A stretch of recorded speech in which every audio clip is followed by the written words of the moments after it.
લોકસભાની ચૂંટણી બસ હવે દસ્તક દઈ રહી છે।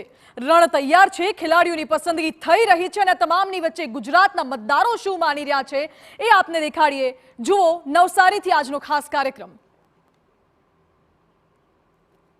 સોશિયલ મિકેનિઝમ અને વિકાસ એ રાજનીતિના રણ મેદાનના શસ્ત્રો છે।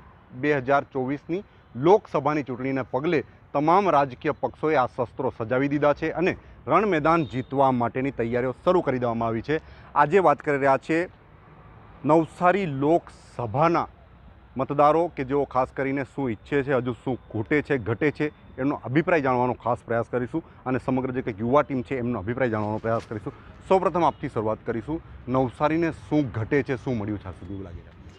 તમને નવસારી લોકસભાની વાત કરું તો નવસારી લોકસભા મત વિસ્તાર એ તમે જાણતા હશો કે નવસારીના સાંસદ અને ભારતીય જનતા પાર્ટીના પ્રદેશ અધ્યક્ષ CR પાટીલજીનો આ મત વિસ્તાર છે અને તમને સાથે શું નવસારીમાં હાલ શું છે તેની તમને વાત કરું તો ડેવલપમેન્ટ ખૂબ સારું થઈ રહ્યું છે યુવાઓને માટે અને નવસારીના યુવાઓને માટે ભવિષ્ય ખૂબ સારું એ દેખાઈ રહ્યું છે। ઓકે, બીજી એક વાત કરીએ તો નવસારી શહેરનો વિકાસની વાત કરીએ તો શું સ્થિતિ હોય એવું લાગે છે આપણે બીજા બધા નગરપાલિકાઓની સરખામણીમાં?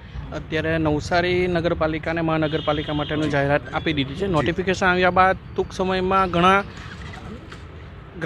ગ્રાન્ટો આવશે અને જે પશ્ચિમ વિભાગમાં જે પ્રોબ્લેમો રસ્તાના હતા તે હાલમાં બ્રિજ બની રહ્યા છે। એવી રીતે જ્યાં પ્રોબ્લેમો છે તે સોલ્વ થતા જશે। પહેલાં નવસારી કેવું હતું ને હવે કેવું નવસારી છે એવું લાગે તમને આટલા વર્ષોમાં? તમે શું જોયું છે?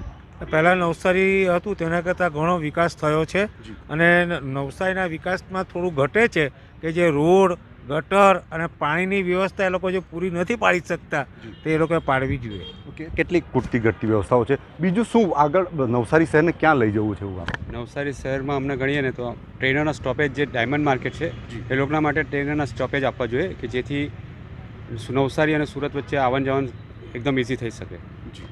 બીજું એક વાત કરીએ તો રોજગારી